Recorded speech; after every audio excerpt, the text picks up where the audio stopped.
Damos comienzo al seminario número 21 de la materia de Microbiología y Parasitología 1 de la segunda cátedra de la Universidad de Buenos Aires.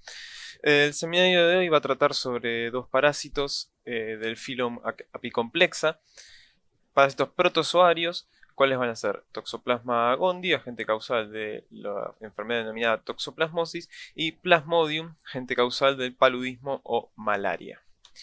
Bien, primero vamos a hablar de algunas similitudes entre estos parásitos del film Apicomplexa. Van a presentar en su polo apical estos parásitos lo que se denomina un complejo apical. Este complejo apical, que va a estar compuesto por distintas organelas, como son micronemas, róptrias y gránulos densos, las cuales van a ser organelas de secreción, van a participar de lo que es la invasión celular. ¿Bien? Y va a ser un complejo común que podemos encontrar en los parásitos entonces de este filum. A su vez, estos parásitos van a desplazarse mediante un deslizamiento o gliding, y esto lo logran por poseer un complejo motor de actina-miosina, que es lo que entonces le va a dar la posibilidad de desplazamiento. En la siguiente diapositiva ustedes tienen un poco la reproducción, cómo va a ser de estos parásitos. Ya la estudiaron un poco en el primer seminario, cuando hablando de protozoarios intestinales vieron a los coccidios, que también pertenecen a este filum, por lo tanto comparten este mecanismo reproductivo. Bien, pero vamos a analizarlo un poco nuevamente. Entonces estos parásitos van a tener un ciclo asexual y un ciclo sexual, bien, un periodo de reproducción asexual y un periodo sexual. Vamos a iniciar con un ooquiste, el cual va a contener esporozoitos en su interior. Bien, estos esporozoitos entonces van a liberarse de este ooquiste, invadir una célula, bien, que en el caso de esta imagen que tienen, que representa coccidios intestinales, va a ser una célula a nivel intestinal. Va a invadir entonces esta célula, va a diferenciarse hacia un trofozoito, y este trofozoito entonces va a sufrir un proceso de reproducción asexual que se denomina división múltiple, cual ustedes ya estudiaron en el primer seminario, que básicamente va a ser la división del núcleo en varios núcleos que luego van a rodearse de un nuevo citoplasma, y entonces vamos a tener una célula madre con varias células hijas en su interior. Bien, entonces esta célula madre va a ser el meronte, que va a contener merozoitos en su interior. Al romperse este meronte se liberan los merozoitos. Este ciclo asexual de reproducción puede seguir dándose, pero algunos de estos merozoitos van a diferenciarse hacia un proceso de reproducción sexual que va a ser la formación de gametas. Van a ser microgametocitos o macrogametocitos, dependiendo de si son gametas sexuales masculinas en el primer caso, es decir, en los microgametocitos, o femeninas en los macrogametocitos. Se terminan de diferenciar morfológicamente hacia micro y macrogameto, los cuales se fusionan y forman el cigoto. Bien, entonces en este proceso estamos teniendo la reproducción sexual del parásito. Este cigoto entonces luego va a madurar, bien, en un ooquiste, es decir, que va a contener esporozoitos en su interior y puede rehacerse entonces este ciclo. En la siguiente diapositiva, otro punto en común que podemos ver es la invasión celular. Como ya dijimos, el complejo apical, perdón, va a formar parte importante entonces en esta invasión celular. Ambos parásitos lo van a poseer, por lo tanto podemos encontrar varios puntos en común bien en este proceso. Podemos dividirlo bien en 4 fases. Una fase inicial en la cual el parásito va a tomar un contacto débil con la célula hospedadora, bien con la célula que está a punto de invadir. Este contacto débil es seguido luego de un contacto estrecho que desencadena la reorientación del parásito, bien, que es lo que pueden ver en la imagen, que lo que va a hacer es que el polo apical entre en contacto más íntimo con la membrana de la célula que está por ser invadida. Bien, va a ser seguido este proceso por la liberación de las sustancias de las proteínas principalmente que se encuentran a nivel de lo que son las róptrias y los micronemas. Estas proteínas entonces van a formar lo que se denomina la unión móvil, que va a ser el punto de apoyo para que el complejo motor de actina-miosina permita la entrada del parásito hacia la célula. Igual después vamos a analizarlo bien puntualmente con cada parásito, cómo son estos pasos, pero tienen estas similitudes. Bien, todos estos pasos se van a cumplir en la invasión de ambos parásitos hacia la célula. Bien, iniciando entonces con el primero de estos parásitos, que va a ser Plasmodium, bien, el género Plasmodium. Hay varias especies de este género que pueden afectar al hombre, como tiene en la siguiente diapositiva. Podemos hablar de Vivax, Falciparum, Malariae, Ovale y Knowlesi. Knowlesi se agregó como especie que puede afectar al hombre recientemente y es muy importante porque todas las especies que nombré previamente, Vivax, Falciparum, Malariae y Ovale, solo afectan al hombre, bien, son exclusivas del hombre. En cambio, Knowlesi, si bien puede afectar al hombre, principalmente afecta a primates, macacos. Bien, entonces, esta especie le da un potencial zoonótico a la enfermedad, bien, que antes no existía, que antes no se conocía, y además esto complica mucho lo que es la posibilidad de control y eliminación, bien, de esta enfermedad. Es mucho más difícil controlar enfermedades zoonóticas porque es más difícil controlar a un animal que controlar a un ser humano en cuanto a su posibilidad de infección. Bien, por eso la importancia de esta nueva especie que se suma dentro de las que pueden afectar al humano. Las características morfológicas ya la hablamos un poco. Bien, lo que ustedes están viendo acá en la imagen es una representación de un merozoito. Bien, pueden ver el complejo apical, que sería entonces todo lo que dijimos que iba a formar parte del proceso de invasión. En la siguiente imagen ustedes van a ver la morfología en los distintos estadios, bien, ya sean en trofozoitos, esporozoitos, merozoitos, gametocitos, bien, y a su vez pueden ver que cada una de estas especies tiene una morfología distinta, bien. Obviamente ustedes no tienen que saber exactamente cómo es la morfología de cada estadio y de cada especie, pero es importante que sepan que presentan diferencias porque en esto es en lo que yo me puedo basar para realizar el diagnóstico de cada una de las especies. Bien, y esto es muy importante porque, como vamos a ver adelante, no es lo mismo estar infectado por ejemplo, Plasmodium vivax que por Plasmodium falciparum. Bien, la evolución clínica es muy distinta. Bien, en la siguiente diapositiva vamos a empezar a hablar un poco del vector. Bien, esta patología entonces va a ser transmitida, ¿sí?, por un vector que es biológico, es decir, que el parásito va a sufrir ciertas modificaciones dentro de este vector, y van a ser las hembras del mosquito del género Anopheles. Bien, ¿por qué las hembras? Porque, como ya habrán visto en las patologías transmitidas por vectores a nivel en virus, bien, los arbovirus, solo las hembras son las que tienen un hábito hematófago, no así los machos, por lo tanto son las que pueden llegar a transmitir patologías. Bien, una diferencia importante con Aedes aegypti, que es el mosquito que vieron ustedes como vector, es que los mosquitos del género Anopheles suelen volar varias distancias. Bien, pueden llegar a volar hasta 2-3 kilómetros, distinto de Aedes aegypti, que generalmente no vuela más de 200 metros. Bien, entonces, si bien las patologías asociadas con arbovirus generalmente cuando empiezan a afectar nuevas poblaciones están asociadas a movimientos migratorios, en malaria muchas veces podemos ver transmisión de la enfermedad asociada por el propio movimiento del mosquito, bien, porque al poder volar varios kilómetros puede transmitir hacia distintos lugares una patología. Bien.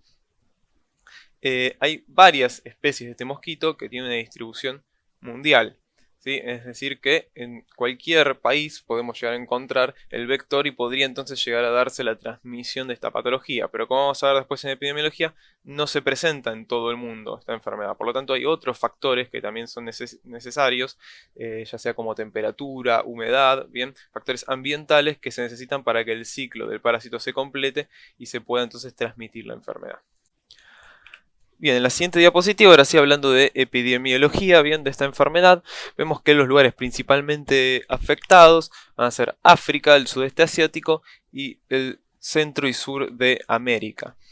Bien, principalmente dentro de esto, más o menos aproximadamente el 90% de los casos de malaria se van a ver en lo que es África. Bien, después le siguen importancia Sudamérica y el sudeste asiático, más o menos entre un 10% del sudeste asiático y un 1% a nivel de lo que es Sudamérica.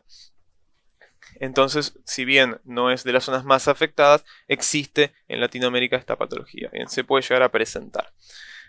Como ven, Argentina está en verde. Bien, hace ya, si no me equivoco, es a partir de los 10 años es que se da el certificado de la OMS de zonas libres de malaria. Bien, el año pasado lo consiguió recién Argentina. ¿Sí? Por suerte, hace bastante que no hay casos autóctonos de esta enfermedad en nuestro país, pero como ven estamos rodeados de países limítrofes que son zona de riesgo para la transmisión, así que igual es importante conocer esta patología porque claramente puede volver a presentarse si no se toman la prevención, si no se tiene la prevención adecuada.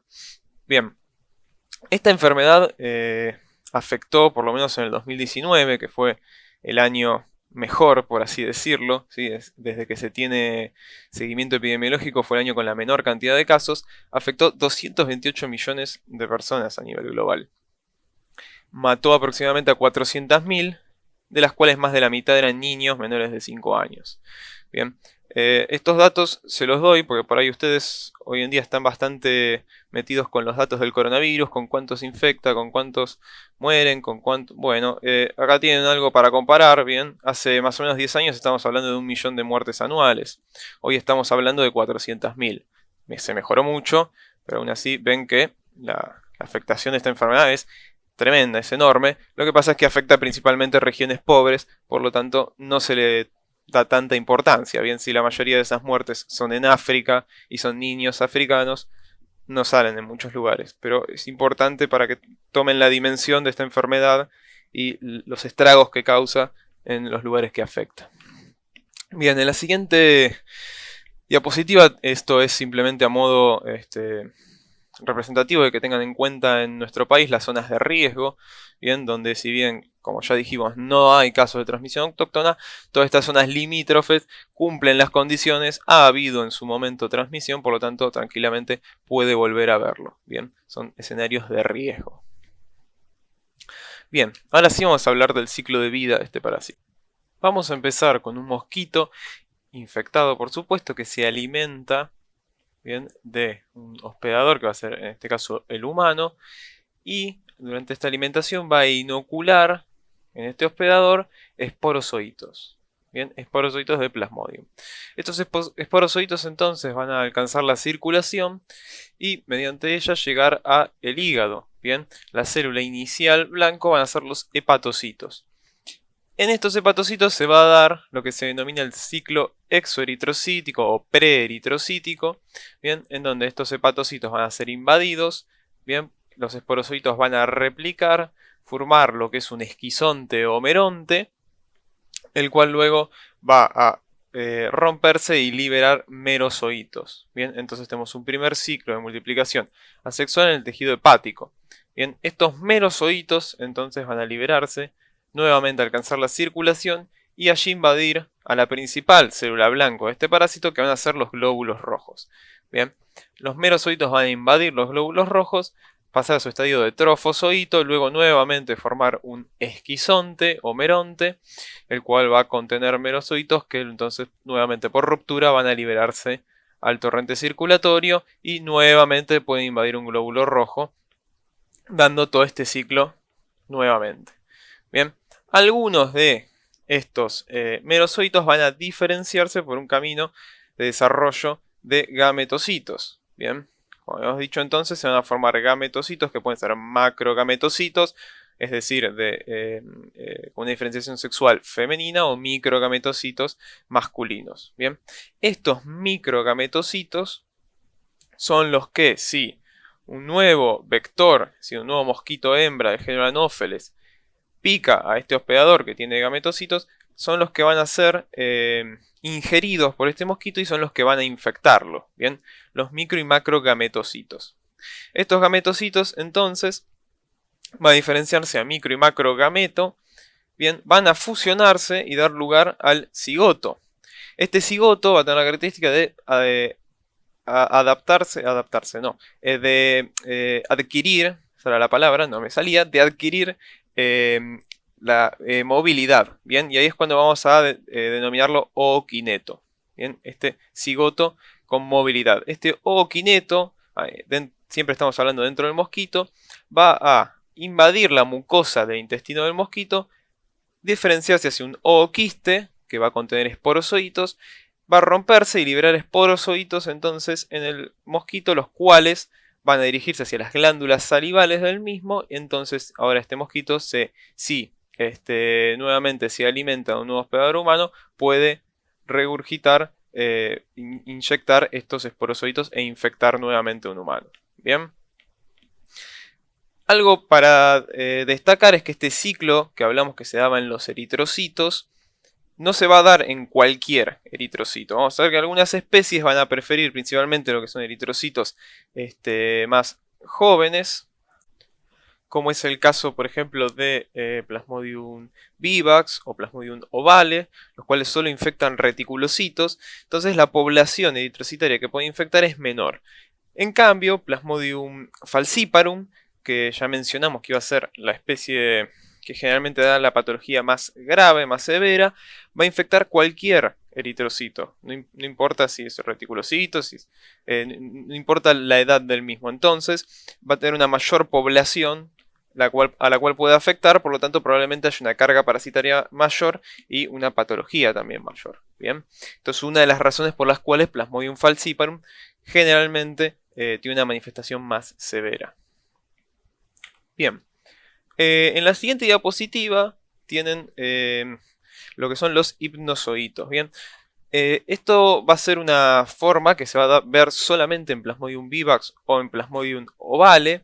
Bien, que es que durante este ciclo preeritrocitario que se daba en los hepatocitos que habíamos hablado ya anteriormente, algunos de estos esporozoitos, en lugar de completar su ciclo, bien de formar un esquizonte, multiplicarse y liberar merozoitos que luego invaden glóbulos rojos, van a diferenciarse a lo que se denomina un hipnozoito, que sería una forma latente de este parásito. Esto es muy importante porque estas dos especies, vivax y ovales, se asocian a recaídas. Bien, es decir, si yo tuve toda la manifestación de malaria y me recuperé de la misma, mucho tiempo después puedo nuevamente recaer, es decir, nuevamente tener manifestaciones clínicas de malaria sin necesidad de haber tenido contacto nuevamente con un vector. Esto es porque los hipnozoitos pueden reactivarse nuevamente, formar un esquizonte y liberar merozoitos que vuelven a dar todo este ciclo. Bien, por suerte hay un tratamiento que elimina los hipnozoitos, bien, que es el que siempre tiene que utilizarse en caso de una infección por Plasmodium vivax o Plasmodium ovale.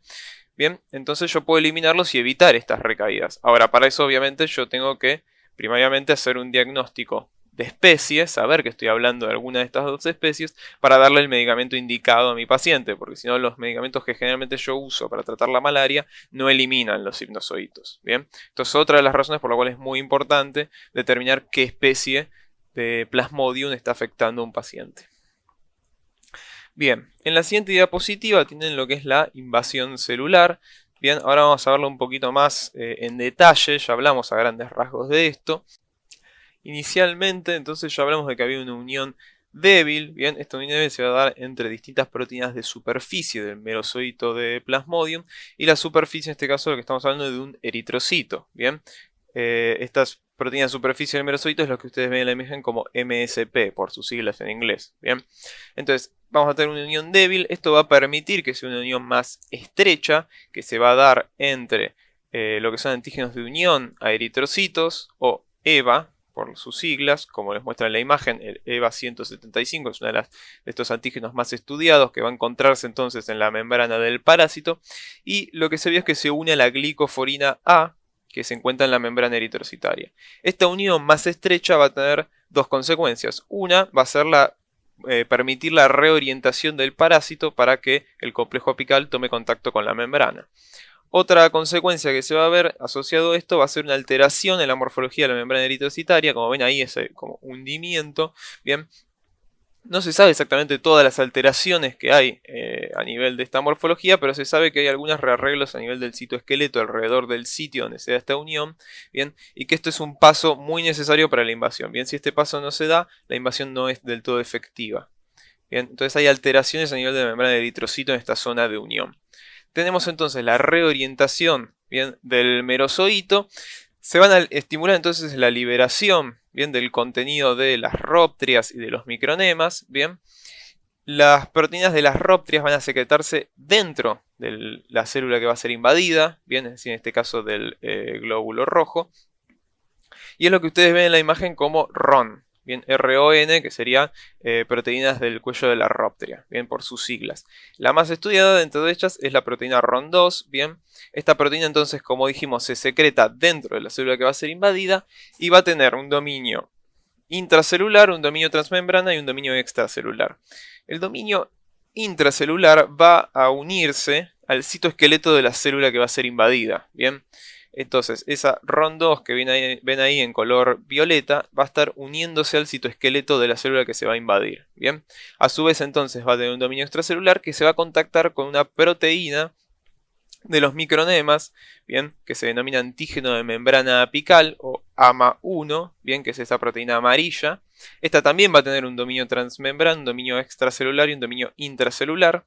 El extracelular va a relacionarse con la proteína RON2 y el intracelular va a relacionarse con el citoesqueleto del parásito. Bien, parece complejo, pero básicamente lo que estoy diciendo es que el citoesqueleto del parásito y el citoesqueleto de la célula que va a ser invadida se unen. Bien, se da un complejo que une estos dos citoesqueletos, bien, a través de las proteínas de las arrópteras y las proteínas de los micronemas, y esto es lo que se denomina unión móvil.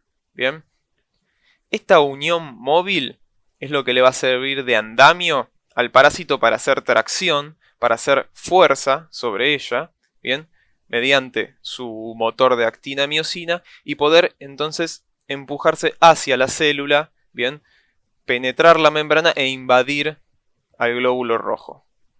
Bien, entonces esta unión móvil es el punto donde puede hacer fuerza el parásito para invadir.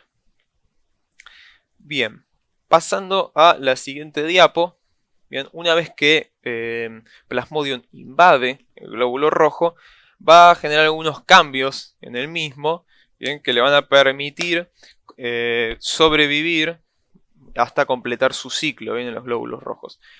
Alguna de estas alteraciones va a ser lo que se llama la formación de NOBs. Bien, NOBs, que si te lo traduzco suena muy feo porque es como manija o perilla. Bien, en realidad son estas protuberancias que se forman en el glóbulo rojo.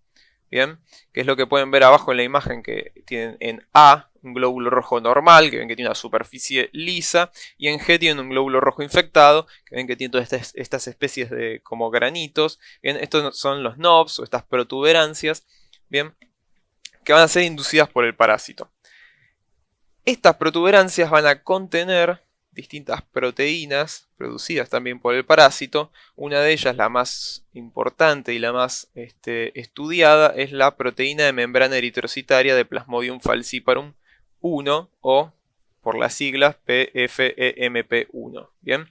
Que es la proteína que ustedes ven en la imagen superior izquierda, que tiene como una forma de bastón, ¿bien? Esta proteína entonces va a expresarse en los NOBs, va a tener también un dominio intracelular, uno transmembrana y uno extracelular. El dominio transmembrana y el intracelular es constante, bien, no va a variar, pero el extracelular varía y mucho. Bien, entonces las variaciones en este dominio extracelular van a ser muy importantes para la patogenia de esta enfermedad. ¿Por qué? Porque la función de esta proteína es la de hacer que este glóbulo rojo se una a distintas estructuras, principalmente a lo que es el endotelio vascular y a otros glóbulos rojos. Bien, entonces un glóbulo rojo infectado que expresa estas protuberancias con estas proteínas es un glóbulo rojo pegajoso, por así decir, bien, se adhiere a distintas superficies. ¿Esto de qué le sirve al parásito? Bien, obviamente ustedes ya saben que los glóbulos rojos que se ven alterados generalmente son depurados a nivel del vaso. Bien, entonces estos glóbulos rojos infectados, si pasan por la circulación y llegan hacia el vaso, serían destruidos. Bien, y si obviamente si el glóbulo rojo es destruido, el parásito no puede cumplir su ciclo. Bien, necesita que ese glóbulo rojo sobreviva hasta que haya completado su ciclo en el mismo. Entonces, una forma que tiene de evitar la depuración que sea en el vaso es quedar adherido en el endotelio, no seguir circulando, nunca llegar al vaso, hasta que completa su ciclo, destruye ese glóbulo rojo y se liberan melocitos. Bien, es decir que esto cumple una función en el ciclo del parásito, pero por supuesto esto va a estar asociado a la patogenia, bien, porque si mis glóbulos rojos no están circulando, están adheridos al endotelio, pues hay un montón de alteraciones que se van a ir dando. En la imagen derecha tienen también una magnificación donde se ven estas pequeñas protuberancias como están tomando contacto, y después en el dibujo les muestra otras proteínas, además de la proteína de membrana eritrocitaria de la que estuvimos hablando, como es por ejemplo las proteínas Riffin y las Stevor. Estas proteínas también se expresan en estas protuberancias y se vio que están asociadas a la adherencia, más que nada a la adherencia con otros glóbulos rojos. Bien, estas igual no fueron tan estudiadas, no se sabe bien todas sus variaciones, pero también son importantes en esta formación de estos glóbulos rojos pegajosos. Bien, en la siguiente diapositiva, ¿sí?, vamos a ver cuál es la consecuencia entonces de esta citoadherencia. En la imagen izquierda ustedes lo que ven es dos glóbulos rojos. El que se encuentra más inferior es un glóbulo rojo infectado. Bien, se dan cuenta porque está deformado, no tiene esta forma ovalada y con aplanación central clásica del glóbulo rojo, sino que se ve más circular. Bien, este glóbulo rojo infectado entonces, como ven, expresa estas proteínas de las que estuvimos hablando. Bien, y dependiendo del dominio externo variable que habíamos dicho que podía tener esta proteína de membrana eritrocitaria, va a unirse a distintos receptores a nivel del endotelio. Si por ejemplo esta proteína tiene afinidad por el receptor EPCR, ¿bien?, que sería el receptor endotelial de proteína C, o el receptor ICAM1, estos receptores se encuentran principalmente a nivel del endotelio vascular del sistema nervioso central. Bien, entonces, si estos glóbulos rojos expresan este tipo de proteína, van a tender a adherirse en el sistema nervioso central, generar obstrucciones vasculares y todas las consecuencias que se pueden llegar a dar, que es lo que se denomina la malaria cerebral. Bien, por otro lado, si por ejemplo la afinidad es hacia lo que es el condroitin sulfato A o CSA, como les demuestra en la imagen, esta proteína se expresa en el endotelio de la placenta. Entonces, si un individuo infectado, por supuesto que esté embarazada, bien, tiene glóbulos rojos con este tipo de proteína de membrana eritrocitaria, van a generar una oclusión vascular a nivel de la placenta, bien, con todas las consecuencias que esto puede tener para el feto. A su vez, arriba tienen distintos ejemplos de adhesiones que se pueden dar entre un glóbulo rojo infectado y un glóbulo rojo sano. Bien, hay distintas proteínas de membrana eritrocitaria que pueden, por ejemplo, unirse al receptor del complemento 1 o al heparansulfato de otros glóbulos rojos y entonces generar así la adherencia de glóbulos rojos sanos a glóbulos rojos infectados, o las proteínas Riffin y Stevor, que como habíamos hablado antes también pueden estar involucradas en este proceso, principalmente mediante la unión hacia lo que son los antígenos del grupo sanguíneo, del grupo ABO. Bien. ¿Qué sucede cuando un glóbulo rojo sano se une a un infectado? Se forma lo que se denomina una roseta. Bien, esta es la imagen que tienen ustedes abajo, bien, esa en blanco y negro, donde ven central un glóbulo rojo medio redondeado, bien, que está alterado, este claramente es un glóbulo rojo infectado, y alrededor tienen tres glóbulos rojos sanos, bien, que conservan su morfología, pero que se pegan a este glóbulo rojo infectado. Bien, entonces, tengo un glóbulo rojo que se va a adherir al endotelio y además adhiere otros glóbulos rojos sanos, ¿sí? Y se da lo que ustedes pueden ver en la imagen superior derecha, bien. Termino llegando a la circulación capilar y estos glóbulos rojos ya no pueden pasar porque empiezan a formar rosetas, se empiezan a adherir al endotelio y entonces terminan generando oclusiones vasculares. Bien, y esto va a tener consecuencias en cualquier tejido, por supuesto, donde se produzca. Bien, en la siguiente diapositiva seguimos hablando un poco de la patogenia. Como ven, es muy compleja, hay varias situaciones que se van a ir dando. Bien. Ahora vamos a hablar de otra manifestación que se puede dar, además de la oclusión vascular, que es la anemia. ¿Sí? Si se infectan los glóbulos rojos, los mismos forman parte del ciclo del parásito. El parásito, cuando se reproduce dentro del mismo, termina llevando a la lisis de los glóbulos rojos y liberación de merosocitos, como vimos en el ciclo. Bien, si los glóbulos rojos son lisados, por supuesto disminuye la cantidad de glóbulos rojos funcionales y eso me puede llevar a anemia. Bien. A su vez, si estos glóbulos rojos son lisados, se liberan antígenos de los mismos y se puede entonces generar una respuesta inmune, bien, que entonces lleve a la destrucción, ya sea por opsonización, ya sea mediada por complemento de estos mismos glóbulos rojos, incluso de los sanos, bien. Entonces ahí estoy empeorando todavía más esta situación de anemia. A su vez, por supuesto, si bien dijimos que estos glóbulos rojos iban a tender a adherirse al endotelio y evitar así lo que es la circulación esplénica, bien, algunos no van a lograr, van a llegar al vaso y cuando lleguen al vaso van a ser también degradados. A su vez, bueno, la citoadherencia y la formación de rosetas lo que termina generando es que estas oclusiones vasculares de las que estamos hablando también llevan a una destrucción mecánica de los glóbulos rojos. Bien, es tan simple como si intento de pasar un glóbulo por un vaso que es demasiado pequeño, por la fuerza del torrente sanguíneo se termina destruyendo este glóbulo rojo. Bien, entonces eso también empeora todavía más la pérdida de glóbulos rojos y por lo tanto la anemia. Bien, y en la siguiente diapositiva tienen otras situaciones también asociadas a la disminución de la masa eritrocitaria, que van a ser por un lado la citosis inflamatoria. Bien, obviamente hay una respuesta que se genera ante este parásito a nivel sanguíneo infectando glóbulos rojos, y estas citoquinas a nivel de la médula ósea van a tener un efecto inhibitorio de la eritropoyesis. Bien, se genera lo que se denomina la diseritropoyesis, es decir, que entonces la síntesis de nuevo de más glóbulos rojos también se ve afectada. Bien, también todo lo que es la citoadhesión y la formación de rosetas genera un secuestro de los glóbulos. La función de los eritrocitos es circular y llevar oxígeno a distintos tejidos. Si los eritrocitos están adheridos al endotelio y no circulan, le sumo a esta anemia verdadera que tengo una anemia funcional, si se quiere, porque no están circulando estos glóbulos rojos, por lo tanto no sirven, no están funcionando.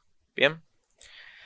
En la siguiente diapositiva tenemos distintas imágenes histológicas que lo que demuestran básicamente es cómo el bloqueo sanguíneo va a generar entonces alteraciones en distintos tejidos. Esto lo que representa es de superior e izquierda hacia derecha e inferior. Van a haber lesiones en médula ósea, tejido nervioso, tejido cardíaco, a nivel renal, a nivel pulmonar, en la placenta. Bien, entonces todos estos tejidos se van a ver afectados, y muchos más también, por las oclusiones vasculares que se producen.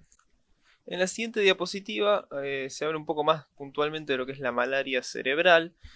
Nosotros habíamos hablado ya previamente que si los glóbulos rojos infectados expresaban una proteína de membrana con afinidad por los receptores EPCR e ICAM1, tenían más tendencia a adherirse al endotelio vascular a nivel del sistema nervioso central y generar entonces esta manifestación. Lo cierto es que ICAM1, si bien puede expresarse a nivel vascular en el sistema nervioso central, no se expresa generalmente, excepto que el endotelio se encuentre activado. Bien, hay dos teorías que explican cómo se daría esta situación. Una de ellas habla de la producción de citoquinas inflamatorias por todo este proceso infeccioso que se está generando, lo cual activaría entonces al endotelio y por lo tanto el mismo expresaría esta proteína de ICAM1 y ahí es cuando se daría la unión de los glóbulos rojos infectados. Otra de las teorías, que es la más reciente y la que más están siendo aceptadas, hablan entonces de estos dos receptores de los que habíamos hablado previamente. Inicialmente el receptor EPCR, que sí se encuentra expresado generalmente en el endotelio vascular, mediaría la unión inicial de glóbulos rojos hacia el endotelio vascular y posteriormente esta unión sería la que activa el endotelio expresando ICAM1, generando que una mayor población eritrocitaria entonces se una y termine generando la oclusión vascular del sistema nervioso central.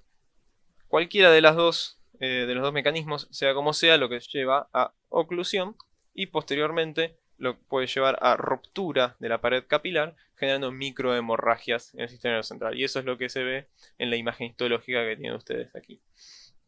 Bien, en la siguiente diapositiva hablamos puntualmente de lo que es la afectación hepática, la cual va a estar dada por dos procesos. Bien, uno va a ser toda esta alteración vascular de la que estuvimos hablando, que por supuesto puede afectar al hígado, pero a su vez habíamos dicho que parte del ciclo del parásito se iba a dar en los hepatocitos. Bien, esta replicación en los hepatocitos puede también aumentar el daño en el tejido hepático sumado a la alteración vascular. Y por último, en la siguiente diapositiva vemos la afectación glomerular. La alteración a nivel renal no está del todo delucidada. Bien, hay distintas teorías. Se cree que la lesión está dada en parte por el bloqueo a la circulación, que estuvimos hablando, la depresión del volumen circulatorio, con tanto alteración también de la perfusión renal, y además lo que se puede llegar a ver es un daño inmunomediado, bien lo que sería el depósito de complejos inmunes a nivel del glomérulo renal. Bien, la lesión que más se suele ver asociada es la necrosis tubular aguda. Bien, estas imágenes lo que intentan mostrarles en las imágenes superiores, que son cortes histológicos, es la proliferación mesangial y un infiltrado inflamatorio en el tejido renal. Y abajo lo que pueden ver es una inmunofluorescencia, bien, que está marcando inmunoglobulina A. Bien, entonces estaría mostrando que esto es una nefropatía asociada al depósito de complejos inmunes. Bien, siguiente diapo, ¿cómo van a ser las manifestaciones clínicas?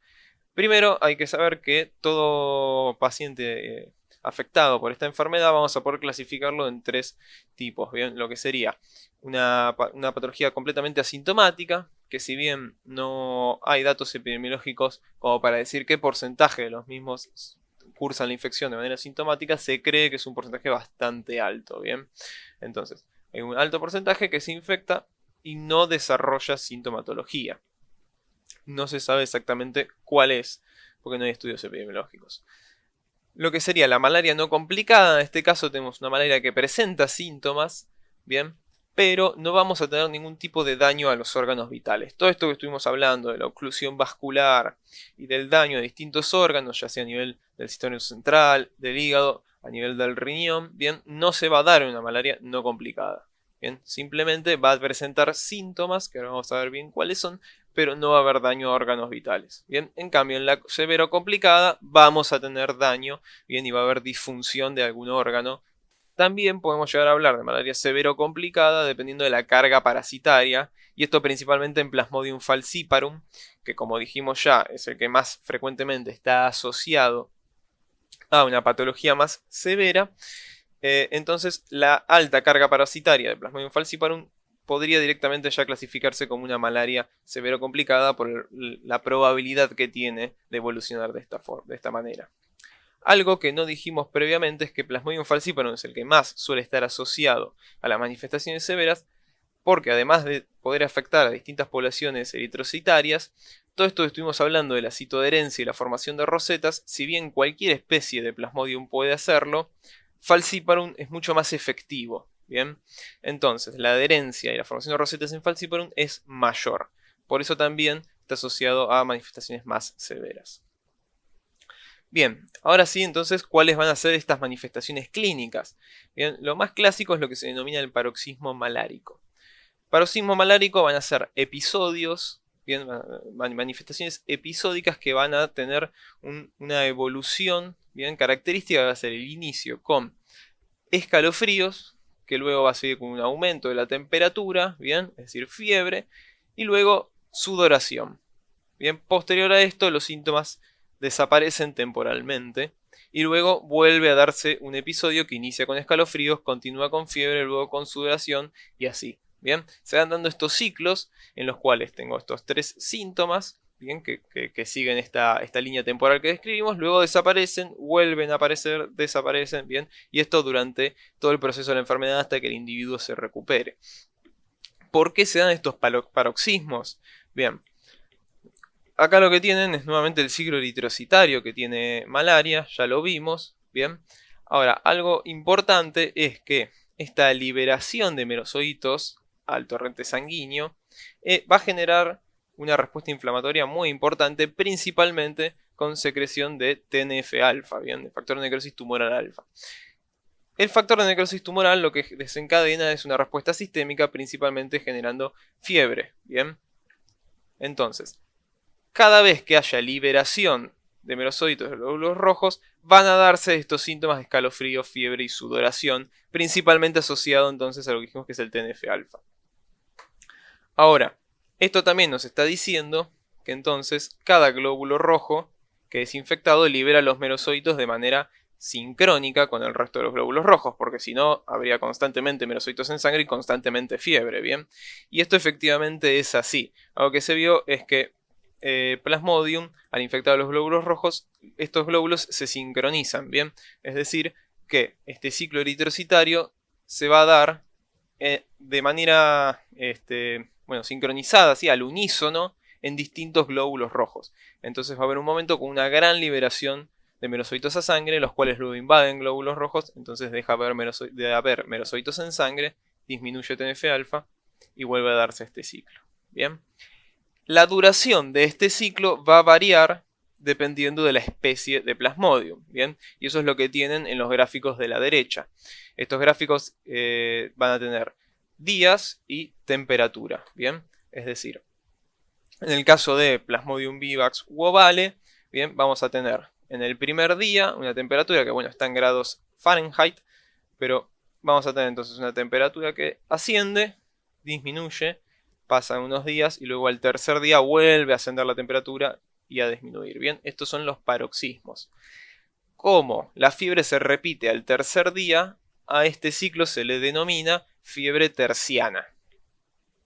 Bien, en el caso de Plasmodium malariae, que lo tienen más abajo, la fiebre se repite al cuarto día y hablamos de fiebre cuartana. En el caso de Plasmodium knowlesi, diariamente se dan picos febriles que disminuyen, ¿bien? Entonces hablamos de fiebre cotidiana.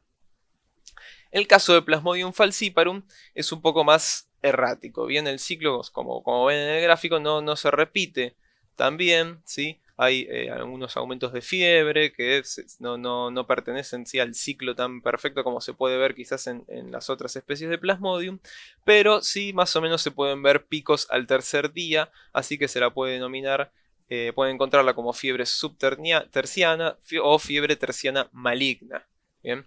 ¿Por qué maligna? Porque la que está asociada a falciparum, ya dijimos, generalmente es una manifestación más grave.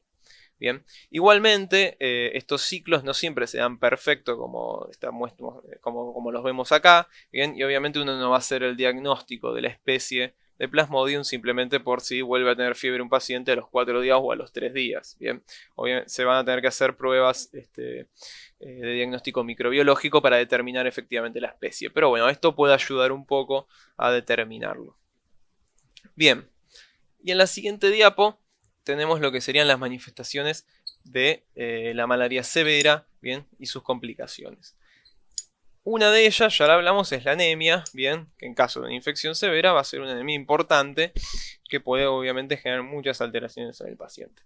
Otra va a ser la manifestación a nivel del sistema nervioso central, ¿sí? La malaria cerebral, que es lo que ven en la imagen de la derecha, ¿sí? En la imagen A tienen un niño con malaria cerebral, que pueden ver el edema que hay en el cerebro del chico, como borra completamente, ¿sí?, todos los contornos del sistema nervioso central, y lo pueden comparar con la imagen B, que sería un niño sano, ¿sí? Una alteración absoluta del sistema nervioso central. Bien. Disfunción hepática, ¿sí? Ya hablamos también que entonces se podía afectar el hígado y esto lleva a insuficiencia hepática. Y esto puede generar ictericia, que es lo que ven en la imagen inferior, ¿bien? Con la conjuntiva de coloración amarillenta. La ictericia no solamente puede estar asociada a la insuficiencia hepática, sino que también se puede asociar a la destrucción de glóbulos rojos con liberación de hemoglobina en la sangre, ¿bien? La degradación de hemoglobina va a aumentar la bilirrubina sanguínea y eso también entonces me puede generar ictericia. Alteración de la función renal, ya lo dijimos. Edema agudo de pulmón, ¿sí?, también se puede haber afectado. Y hemorragias, bien, las hemorragias pueden darse por dos razones. Bien, por un lado, tenemos una activación generalizada, bien, del endotelio por la citoadherencia de los glóbulos rojos. La activación del endotelio activa el sistema del complemento. Y esto entonces lleva a que se active la cascada de la coagulación, se consuman los factores de coagulación y entonces eso desencadena más tardíamente a hemorragias. A su vez, también algo que puede suceder es que estos glóbulos rojos infectados, además de adherirse al endotelio y a otros glóbulos rojos, se adhieran a plaquetas, ¿bien? Entonces generan una plaquetopenia que también entonces puede alterar la coagulación. Bien, ¿cómo va a ser el diagnóstico? Principalmente nos vamos a basar en la microscopía óptica, ¿bien? La muestra, por supuesto, va a ser sanguínea y tenemos dos métodos, lo que es la gota gruesa y el frotis o extendido sanguíneo, ¿bien? En la gota gruesa uno lo que tiene que hacer es mezclar un poco esta sangre, ¿bien? Y luego se hace lo que se ve en la imagen superior derecha, ¿bien? Lo pongo en portaobjetos y lo puedo observar por microscopía óptica. Como yo tengo que homogeneizar un poco esta muestra de sangre, me permite identificar estructuras parasitarias, puedo hacer el diagnóstico de infección por Plasmodium, pero altero mucho la estructura del parásito, entonces no puedo determinar efectivamente qué especie se trata. En cambio, el frotis sanguíneo o extendido hemático, bien, sí me va a permitir, porque lo que yo hago es tomar una gota y extenderla en un portaobjetos, ahí yo puedo ver bien cuál es la estructura del parásito y podría llegar a identificar cuál es la especie por las diferencias morfológicas que habíamos dicho que se pueden ver, pero tiene menor sensibilidad, bien, porque es una menor muestra y no la estoy homogeneizando. Entre los dos, ¿sí? Yo puedo terminar llegando al diagnóstico, bien, de vuelta. Entonces gota gruesa es más sensible para determinar si efectivamente un individuo está infectado. El frotis me sirve mejor para determinar qué especie se trata. Bien. Hay otros diagnósticos que se basan en lo que es la inmunocromatografía, bien, es decir, son test similares a un test de embarazo, ¿sí? Test rápidos que van a contener anticuerpos que van a reaccionar contra distintas proteínas parasitarias. Bien, entre ellas está la proteína rica en histidina 2 o HRP2, bien, que es una proteína que puede encontrar en trofozoitos y gametocitos de Plasmodium, principalmente lo que es Plasmodium falciparum. Bien, entonces me sirve para el diagnóstico de falciparum, es decir, para los casos severos. Otra proteína que puedo usar es la lactato deshidrogenasa de Plasmodium, bien, LDH. Hay algunos test que incluso pueden diferenciar si esta lactato deshidrogenasa es de Plasmodium falciparum o no. Bien, no me permiten diferenciar si es entre otras especies, es decir, no me permiten diferenciar entre, por ejemplo, Ovale y Vivax, pero sí me permiten identificar si se trata de falciparum. Bien, después están también la aldolasa, que es otra enzima parasitaria que yo puedo buscar con estos test. Por supuesto, siempre existe la posibilidad de realizar una PCR. Bien, siempre el mismo problema que tiene la PCR es que la disponibilidad no es la mejor y es una técnica cara y lenta, ¿bien? Pero por supuesto es muy sensible y además siempre me permite determinar de qué especie se trata. Bien. Con esto entonces terminamos Plasmodium y pasamos al siguiente parásito que vamos a ver hoy, que es Toxoplasma gondii. Bien, con las características morfológicas podemos identificar dos formas de este parásito. Una forma trófica, que es la que pueden ver en la imagen superior, la imagen A, y una forma quística, que es la que pueden ver en la imagen B. A su vez vamos a diferenciar que esta forma trófica puede ser lo que se denomina un taquizoito, bien, que son formas proliferativas, y lo que es un bradizoito, bien, que son formas de multiplicación más lenta. Algo característico entonces que podemos ver de este parásito. Toxoplasma gondii va a ser la única especie que afecta al humano. A su vez se puede subclasificar en lo que se denominan clados. Bien, hay 6 clados distintos de la A a la F. No se conoce del todo hasta qué punto es importante la infección con los distintos clados, si alguno es más severo que otros. Generalmente la severidad de esta infección está más relacionada con el estado del sistema inmune del hospedador más que con las distintas variantes que pueda haber dentro del parásito. Pero igual esto es algo que está todavía en estudio, así que tampoco se descarta que haya algunos clados más virulentos que otros. Bien. ¿Cómo va a ser el ciclo de Toxoplasma gondii?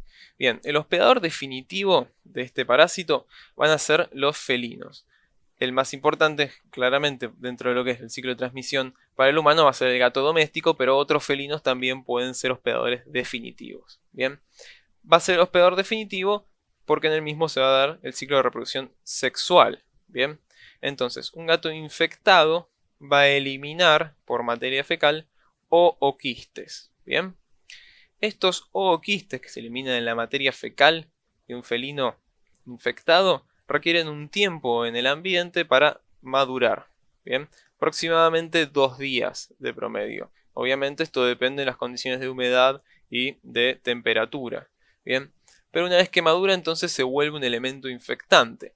Va a ser un elemento infectante para varios hospedadores intermediarios los cuales pueden ser básicamente cualquier mamífero. Bien, se ha demostrado que que pueden ser hospedadores intermediarios de Toxoplasma gondii prácticamente cualquier mamífero y además muchas aves también. Bien, entonces hay un montón de distintos animales que pueden ser infectados y ser hospedadores intermediarios, en los cuales, luego de ingerir estos zooquistes fecales, van a liberarse taquizoitos, los cuales van a multiplicarse, diseminarse por distintos tejidos, pasar a un estadio de bradizoito, bien, es decir, que van a disminuir su replicación, hasta enquistarse en estos tejidos, bien, en esta forma de bradizoito. Se forman entonces quistes tisulares, que luego, si son ingeridos estos quistes por un hospedador definitivo, bien, que es lo que más suele suceder con, como les muestra el dibujo, aves o algunos roedores, bien. Entonces este hospedador definitivo ingiere la carne con quistes de estos animales y se infecta y desarrolla entonces nuevamente una infección en la cual se va a dar una reproducción sexual y va a eliminar ooquistes fecales. Estos ooquistes fecales los elimina el hospedador definitivo durante aproximadamente 2 semanas. Bien. Pasado ese tiempo, también en este hospedador definitivo, los taquizoitos dejan de replicar, pasan a estado de bradizoito y deja de haber eliminación de ooquistes fecales. Bien. A su vez, este hospedador definitivo genera una respuesta de defensa de memoria, por lo tanto, ya no puede volver a infectarse. Si nuevamente entra en contacto con quistes tisulares, no desarrolla otra vez una infección y no elimina ooquistes. Por lo tanto, solo durante 2 semanas en toda su vida puede eliminar quistes o quistes fecales, perdón, el hospedador definitivo. Bien, por lo tanto, no es que sea algo muy frecuente que haya gatos eliminando ooquistes en su materia fecal. Estos ooquistes, además de ser infectantes para los hospedadores intermedios, también lo son para otro hospedador definitivo. Es decir, si un gato ingiere los ooquistes, también se infecta y también entonces desarrolla una infección, por supuesto, como hospedador definitivo y elimina también ooquistes por su materia fecal. Bien. ¿Cómo entra el humano en todo este ciclo que estuvimos hablando? Bien, hay distintas formas de infección. Una de ellas es el consumo de carne cruda o mal cocida que contenga quistes tisulares con bradizoitos. Bien, dijimos que prácticamente cualquier mamífero podía afectarse, entonces cualquiera de los mamíferos que usamos nosotros generalmente para alimentarnos, ¿sí? Como les muestra en la imagen, cerdos por ejemplo, bien, la carne cruda de cerdo puede contener bradizoitos enquistados y al consumirlos yo me puedo infectar. Bien. A su vez, los ooquistes que eliminan el hospedador definitivo, es decir, los felinos, pueden contaminar distintos alimentos o el agua y al ingerir esto yo también me puedo infectar. Otra forma es que yo tenga contacto con la materia fecal, como me muestra ahí la imagen, limpiando la caja de arena del gato, por ejemplo, si es que justo está en estas 2 semanas que está eliminando ooquistes, por después un contacto con mi mano se me contamina, yo me puedo infectar. Bien. Y otras formas particulares que tiene de transmisión van a ser la transfusión sanguínea, bien, esto entre un ser humano infectado, bien, si yo hago una transfusión sanguínea de un ser humano infectado a uno sano, se puede infectar. El trasplante de órgano sólido, bien, un humano que se infecta puede tener quistes tisulares y si yo trasplanto un órgano que contenga quistes tisulares, estoy infectando, bien, a el receptor de este órgano. Y también existe la transmisión vertical, bien transplacentaria, es decir, que si una mujer embarazada se infecta de toxoplasmosis, puede transmitir esta infección hacia su feto. Bien. ¿Qué tipo de infección se va a dar en el humano? Siempre va a ser la de hospedador intermediario. Bien, entonces los taquizoitos van a replicar, diseminarse a distintos tejidos, pasar a su estadio de bradizoito, bien, y generar quistes tisulares. Bien. Generalmente la carne de humano no es ingerida por ningún hospedador definitivo, por ningún felino, entonces no se puede infectar, ¿bien? Pero siempre entonces en el humano va a haber quistes tisulares posterior a la infección. En la siguiente diapositiva vemos ya un poco más en detalle qué es lo que sucede cuando yo ingiero ya sea un ooquiste o ya sea un quiste tisular. ¿Bien? En el hospedador definitivo, que dijimos que eran los felinos, al ingerirse un quiste tisular, se van a liberar del mismo trofozoitos que van a invadir lo que es el epitelio intestinal de este hospedador generar un ciclo de reproducción asexual. Posteriormente se va a dar una diferenciación, bien, hacia macro y microgametas, reproducción sexual, formación de ooquistes que luego son liberados en la materia fecal. Bien, entonces acá se está dando el ciclo que habíamos visto que se daba generalmente en los apicomplexa, que es de reproducción sexual. Bien, estos ooquistes entonces cuando son ingeridos por un hospedador intermediario, y esto es lo que sucede entonces en el humano, van a liberar esporozoitos que van a invadir también las células del epitelio intestinal. Bien, estas células del epitelio intestinal entonces van a ser donde se va a dar la primera reproducción asexual, por supuesto, de este parásito, y se van a liberar taquizoitos, bien, es decir, formas de proliferación, bien, de reproducción rápida. Estos taquizoitos van a diseminarse e invadir distintos tejidos, bien, entre ellos el sistema nervioso central, corazón, pulmón, ojo, músculo, placenta, bien, varios tejidos, prácticamente cualquier tejido puede verse afectado, estos son los más frecuentes. Entonces en estos tejidos van a invadir las células del mismo, van a replicar hasta que la respuesta inmune los controla, y esto es lo que hace que pase un estadio de bradizoito, ¿bien? Es decir, de replicación lenta. Quedan estos quistes con bradizoitos y pueden durar durante el resto de la vida del individuo afectado, ¿bien? Por supuesto, si estos quistes son nuevamente ingeridos por un hospedador definitivo, se vuelve a dar el ciclo. En el humano, generalmente estos quistes entonces quedan por el resto de la vida del individuo y generalmente, mientras que la respuesta inmune los mantenga en este estadio de bradizoito, bien, siempre y cuando la respuesta inmune sea efectiva, no van a generar ningún otro problema. Pero si por alguna razón la respuesta inmune deja de ser efectiva, por ejemplo en el caso de un síndrome de inmunodeficiencia adquirida, estos bradizoitos pueden nuevamente volver a su estadio de taquizoito y generar algún tipo de complicación, como ya vamos a ver. Bien, en la siguiente diapositiva tienen también en más detalle cómo hacer la invasión en las distintas células que se ven afectadas. Bien, un poco ya lo hablamos y es muy similar a lo que pasa en el caso de Plasmodium, ¿sí? Tenemos una unión débil inicial que va a terminar llevando a una reorientación con liberación de las proteínas que se encuentran en las micronemas, que es lo que en la imagen les muestra como MIC, MIC, bien, y entre ellas está nuevamente el antígeno AMA1, bien.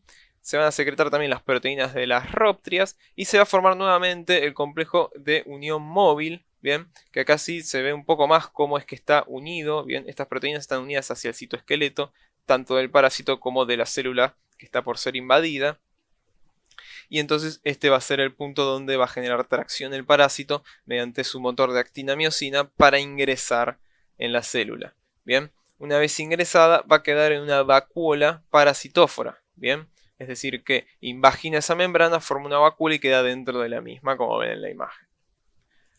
Bueno, ¿cómo hacer la patogenia? En realidad la patogenia es bastante simple, es lo que ya estuvimos hablando, ¿sí?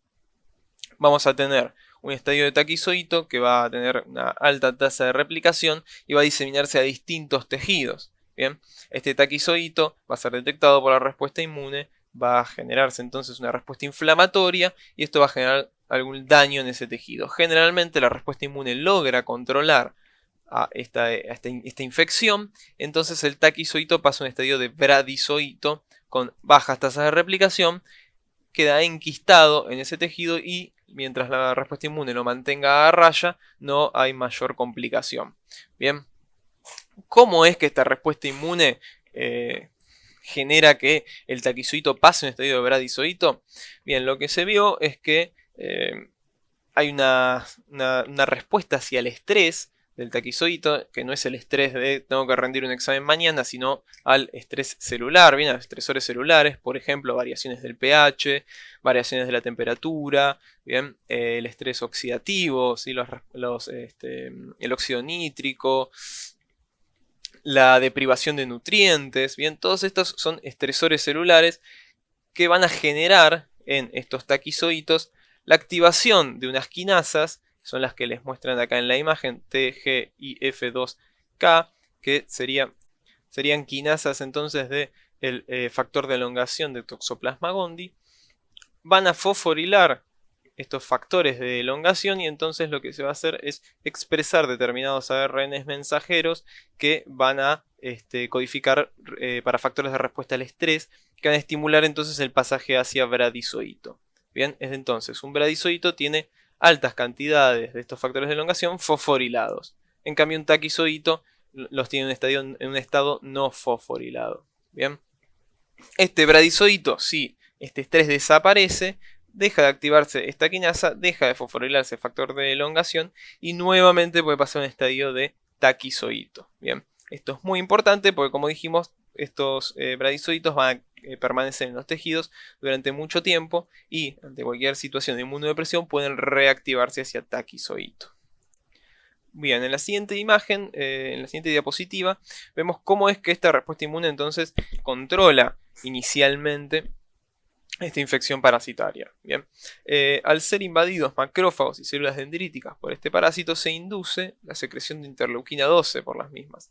La interleuquina 12 estimula un conjunto importante de células del sistema inmune, como ven ahí, que las inducen a la generación de interferón gamma. Bien, el interferón gamma lo que va a generar va a ser, por un lado,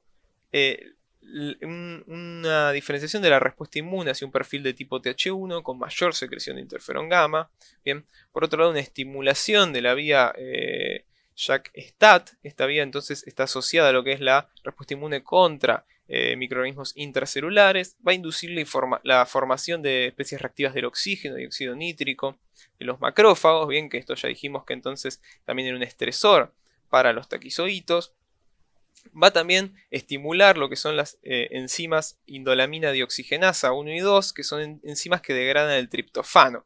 Bien, el triptofano es un aminoácido que este parásito Toxoplasma requiere, bien, no puede sintetizarlo por sí mismo, lo necesita de la célula hospedadora, bien, requiere este triptofano. Al estimular la degradación de triptofano, entonces le está generando una alteración en sus nutrientes, bien, no va a tener nutrientes para sobrevivir. Esto también dijimos que era un estresor, bien. Estas son una de las tantas formas en las que tiene la respuesta inmune de estimular entonces el pasaje hacia bradizoito, bien, y por lo tanto controlar la infección. El parásito tiene distintos mecanismos de evasión, bien, entre ellos está lo que es la reclusión intercelular. Por supuesto, la reclusión dentro de la célula lo que hace es protegerlo de todo lo que es el sistema inmune extracelular. ¿Bien? El bloqueo de la vía JAK-STAT, esto está relacionado con lo que habíamos dicho, que el interferón estimulaba, ¿bien?, esta respuesta inmune contra organismos intracelulares. Esta vía es bloqueada durante la infección por impidiendo entonces esta respuesta. También bloquea lo que es la vía NF-kappa-beta. ¿Bien? Esta vía está asociada a lo que es la síntesis de citoquinas. Bien, entonces a bloquear esta vía inhibe la síntesis, por ejemplo, de citoquinas como interleuquina 12, alterando así toda esta respuesta inmune que habíamos hablado. Bien, y otra de los mecanismos de evasión que tiene es la inhibición de la muerte celular programada, bien, de la apoptosis. Esto es importante para el parásito porque una vez que invade una célula, necesita que la misma sobreviva durante toda la replicación, hasta que se dé el ciclo del parásito en la misma. Bien, una de las formas que tienen las células de defenderse de las infecciones intracelulares es justamente estimular la muerte de la célula para que este parásito se quede sin hospedador. Bien, lo que hace Toxoplasma es inhibir distintas caspasas asociadas a la muerte celular programada, inhibiendo entonces esta vía, impidiendo que su célula hospedadora muera antes de tiempo y pueda terminar su ciclo. Bien, en la siguiente diapo nosotros habíamos dicho que había varios tejidos que podían afectarse por este parásito. Uno de los más importantes es el sistema nervioso central. Bien, esto va a ser principalmente importante en individuos inmunocomprometidos, que como ya dijimos podían cursar reactivaciones. Bien, uno de los lugares más importantes, de los sitios más graves, va a ser el sistema nervioso central. Hay una discusión bastante importante sobre cómo es que Toxoplasma logra atravesar la barrera hematoencefálica, alcanzar el parénquima cerebral y conformar quistes tisulares a nivel del sistema nervioso. Hay tres teorías sobre cómo lo logra. Bien, una es la ruta transcelular, es decir, que Toxoplasma invade las células del endotelio, hace un ciclo completo, es decir, replica dentro de estas células y luego por lisis es liberada por el polo vasolateral y puede acceder entonces al parénquima. Otra de las teorías es la del caballo de Troya, bien, en la cual toxoplasma invade células del sistema inmune, las cuales pueden pasar el endotelio y luego entonces ser liberadas en el parénquima del sistema nervioso. La tercera teoría es la vía paracelular, bien. Se cree que mediante el complejo motor actina-miosina que tiene este parásito podría romper las uniones entre las células endoteliales y entonces atravesar el endotelio por una vía paracelular, bien, a través de estas uniones. De estas tres teorías, la más probable es la vía transcelular. Bien, hubo varios estudios que demostraron que previo al ingreso al sistema nervioso central de toxoplasma, las células endoteliales estaban importantemente infectadas. Bien, o sea, había replicación en las células endoteliales. Por lo tanto, la vía transcelular se cree sería la más importante. Lo importante de esto es que va a acceder al sistema nervioso central, bien, va a invadir las distintas células del parénquima, bien, y va a entonces generar una infección persistente como bradizoito, bien, en el sistema nervioso central. Esta persistencia la va a hacer principalmente en las neuronas, bien. Los astrocitos no suelen contener quistes tisulares. En cambio, las neuronas sí serían el hospedador más importante en el parénquima del sistema nervioso central. Bien. ¿Cómo van a ser las manifestaciones clínicas de esta patogenia? Vamos a poder diferenciar lo que es la infección en un individuo inmunocompetente y un individuo inmunosuprimido. Bien. Un inmunocompetente, generalmente esta infección y esto que estuvimos hablando es completamente asintomático. Uno entra en contacto con el parásito, se generan taquizoitos, se diseminan, la respuesta inmune lo controla, pasan a bradizoitos y no tuve más síntomas y probablemente no vuelva a tener más síntomas nunca más en mi vida. Bien. Algunos en esta primera etapa desarrollan lo que es un síndrome mononucleosiforme. Bien, ustedes ya vieron más o menos los síndromes mononucleosiformes con virus. Entonces ya saben que vamos a tener fiebre, adenopatías, ¿sí? Astenia, malestar general. Y esta es una patología que, por lo menos en semiologías, es una de las pocas que se caracteriza por tener lo que son adenopatías a nivel occipital. Bien, la infección inicial, bien, de toxoplasmosis. Entonces, puedo tener un síndrome mononucleosiforme bastante inespecífico y en ocasiones muy raras, algo que es poco frecuente, puede haber un compromiso multisistémico que afecte distintos órganos, como puede ser a nivel del pulmón, del hígado, bien puede haber también una encefalitis, afectar el sistema nervioso central, miocarditis. Esto es poco frecuente, se daría cuando la respuesta inmune no logra controlar este parásito, entonces los taquizoitos siguen replicando e invadiendo nuevas células y destruyendo las mismas. Bien, hay una respuesta inflamatoria importante, pero no controla al parásito. Esto es raro, no suele suceder, bien, pero puede llegar a presentarse en individuos inmunocompetentes, entonces es importante saber que existe. Bien. Otra manifestación que puede darse tanto en inmunocompetentes como en inmunocomprometidos es la toxoplasmosis ocular. Bien. Esta manifestación es una urgencia oftalmológica. Si no es diagnosticada y tratada rápidamente, el individuo puede perder el ojo. Entonces, por eso es muy importante siempre tenerlo en cuenta porque puede afectar la visión por el resto de la vida de la persona. La toxoplasmosis ocular puede presentarse muchas veces asociado a lo que es la infección congénita. Sí, habíamos dicho que existía la posibilidad de transmisión vertical hacia el feto en una mujer embarazada si se infecta con toxoplasma. Bien. Muchas veces el feto nace, no tiene ningún tipo de manifestación clínica, se desarrolla normalmente, nunca se diagnostica y tardíamente presenta una toxoplasmosis ocular, una afectación, puntualmente a nivel del ojo. Es una de las formas más frecuentes de toxoplasmosis ocular, pero igual también puede estar asociada a una primoinfección en el adulto. Bien. Y en la siguiente diapositiva vamos a hablar ahora sí de la toxoplasmosis en inmunocomprometido. Como ya les había adelantado, el principal órgano blanco es el sistema nervioso central.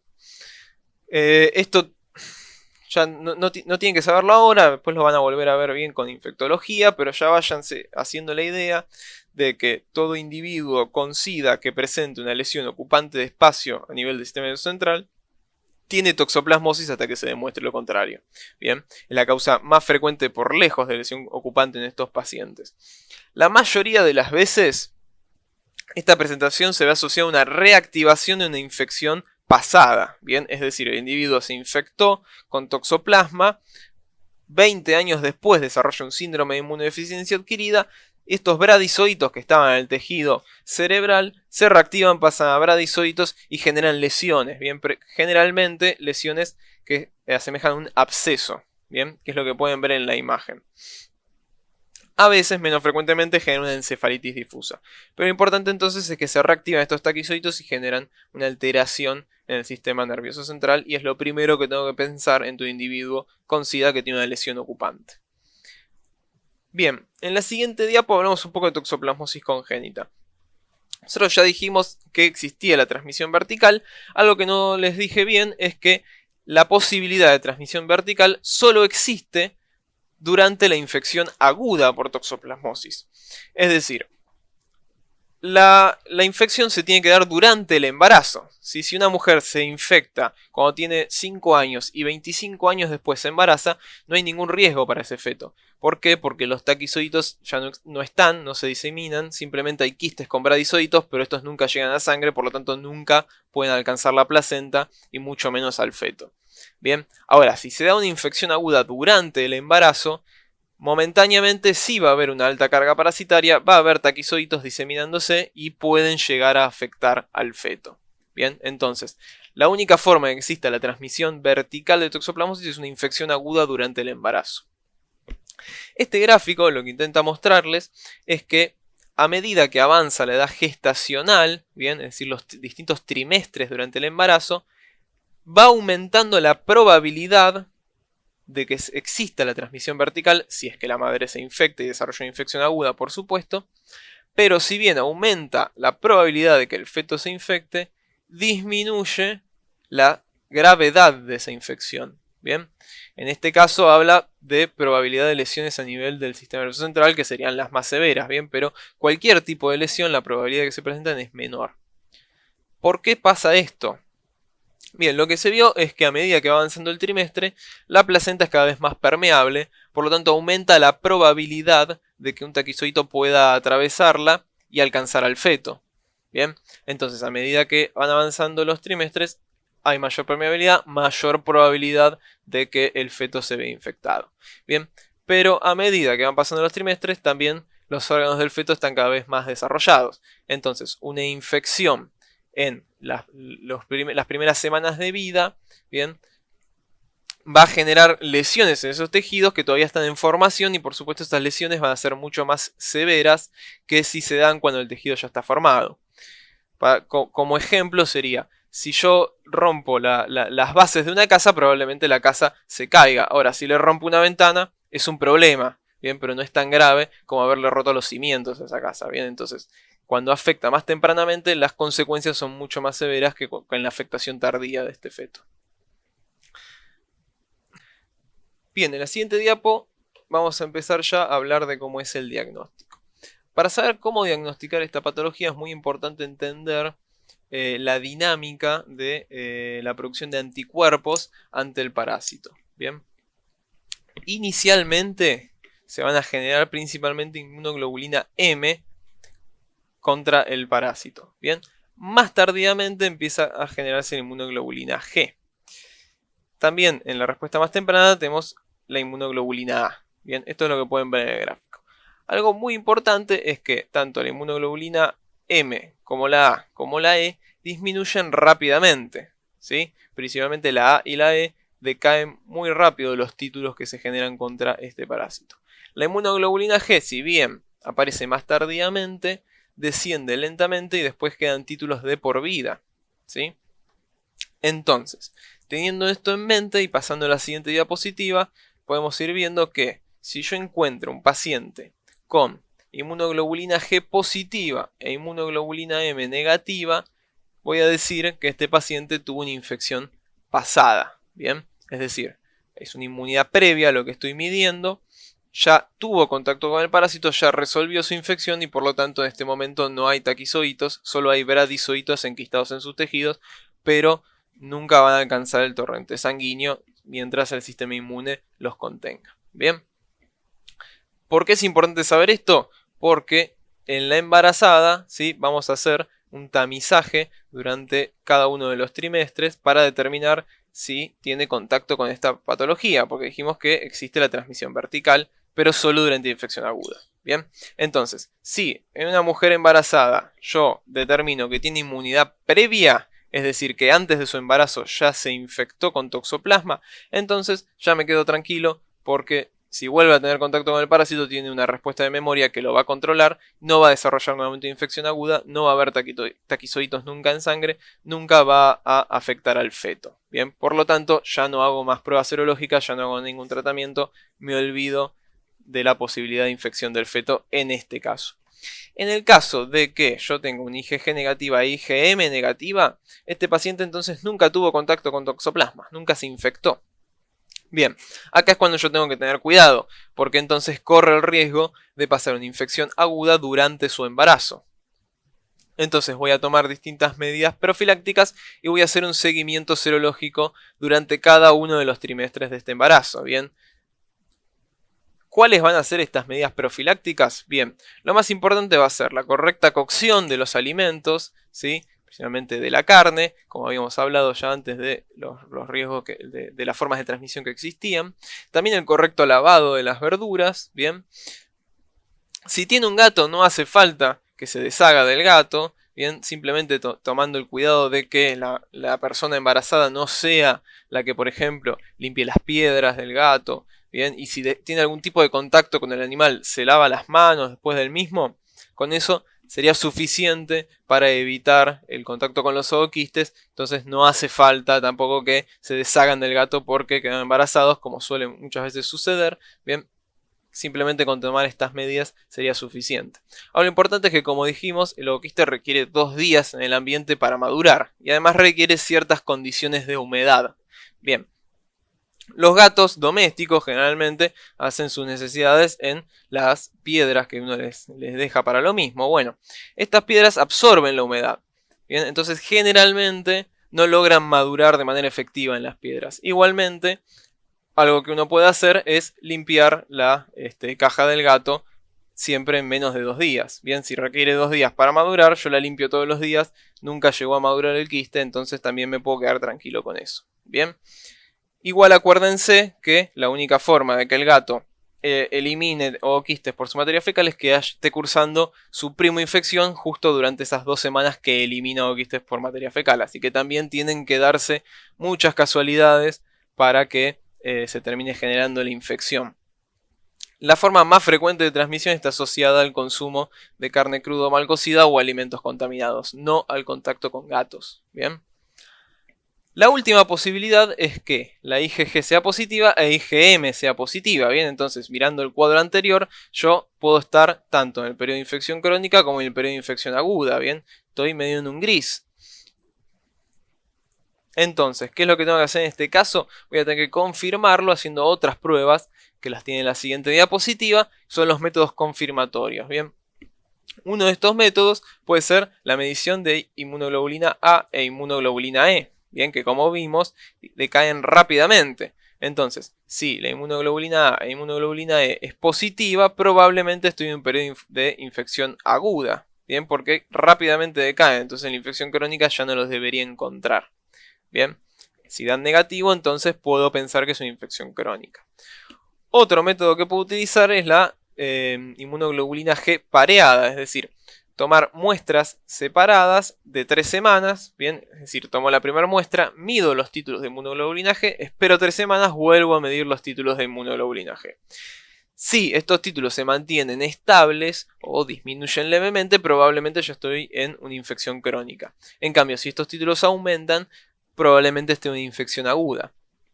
¿Cuál es el problema con esto? Que, como ven en el gráfico, suben muy rápidamente estos títulos. Entonces podrían ya estar en un estadio estable, durante la infección aguda. Por lo tanto, no es tan útil. Sí me sirve si veo que hay un aumento de los títulos para determinar la infección aguda, pero que se mantenga estable no siempre tampoco me va a asegurar que la infección es crónica.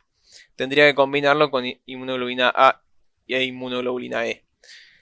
Algunas veces lo que va a suceder es que no voy a ver mucha variación en los títulos. Las pruebas para inmunoglobulina A e inmunoglobulina E me van a dar de manera indeterminada, es decir, no puedo determinar los títulos de estos anticuerpos, y entonces tengo que pasar a una nueva prueba, que es el test de avidez. Ustedes recordarán de inmuno que la producción de anticuerpos contra un determinado antígeno pasa por un proceso de perfeccionamiento. Entonces, si yo tengo anticuerpos de baja avidez, es decir, que se unen débilmente a los antígenos del parásito, probablemente este proceso de perfeccionamiento que toma un tiempo no se llegó a dar y estoy en infección aguda. En cambio, si mis anticuerpos se unen fuertemente a los antígenos parasitarios, ya se perfeccionaron, por lo tanto, tengo unos anticuerpos de alta avidez, entonces estaría ya en una infección crónica. Pasó un tiempo y se permitió este perfeccionamiento de la respuesta por inmunoglobulinas. Bien. Esta sería la última forma de confirmar. Lo importante es que tener baja avidez no me confirma igual una infección aguda, porque dijimos toma un tiempo. Bien, entonces en este caso, si bien tengo que tomarlo con infección aguda, por supuesto por los riesgos, no está extremadamente confirmada. Bien, en cambio, alta avidez ya sí me confirma la infección crónica. Bien, y por último, en la siguiente diapositiva vamos a hablar un poquito de cómo es el algoritmo diagnóstico en un recién nacido. ¿Sí? Si yo tengo la mala suerte de que durante el embarazo positiviza la serología de esta paciente, es decir, que se infecta y tiene una toxoplasmosis aguda mientras cursa su embarazo, voy a tener que realizar un diagnóstico en el recién nacido para determinar si se infectó o no. Dijimos que tenía un riesgo, una probabilidad, pero no siempre sucede. Bien, entonces, ¿qué es lo que voy a hacer? Apenas nace, se va a hacer un examen físico y principalmente un estudio a nivel del sistema nervioso central, que se puede ver afectado por esta patología. Bien, si encuentro algún tipo de lesión, voy a considerar que es un paciente sintomático. Bien, por desgracia recién nacido se infectó, voy a confirmar la infección y voy a iniciar un tratamiento. Si no encuentro ningún tipo de alteración, entonces voy a tener que pasar a lo que es el diagnóstico serológico, bien, que va a tener dos ramas principales. Una va a ser la medición de inmunoglobulina M e inmunoglobulina A, y la otra va a ser la medición de inmunoglobulina G. La inmunoglobulina G atraviesa placenta, bien, entonces el recién nacido va a dar positivo para anticuerpos contra toxoplasmosis en cuanto a la inmunoglobulina G. ¿Por qué? Porque son anticuerpos maternos. La madre se infectó durante el embarazo, por lo tanto obviamente tiene anticuerpos y se los pasó al feto. Entonces yo voy a tener que hacer un seguimiento serológico de esta inmunoglobulina que técnicamente debería ir disminuyendo sus títulos hasta negativizar, es decir, una vez que desaparecen los anticuerpos maternos, si el niño no está infectado no va a producir sus propios anticuerpos, entonces desaparece la inmunoglobulina G. Generalmente estos anticuerpos desaparecen entre los 6 y 8 meses, yo hago un seguimiento hasta los 12 meses. Bien, si a los 12 meses ya son negativos, puedo descartar que se haya infectado. Otro seguimiento que voy a hacer, dijimos, es IgM e IgA. Bien, esto tempranamente yo puedo medir los anticuerpos que se producen más rápidamente y que no pasan la placenta, entonces yo puedo analizarlos y si dan positivos ya puedo determinar que el niño se infectó. Bien, si dan negativos no puedo descartarlo, tengo que hacer un seguimiento serológico hasta los 12 meses como habíamos dicho antes. Pero si me dan positivo ya tempranamente puedo determinar que el niño está infectado. Bien, con esto entonces concluimos el seminario de hoy.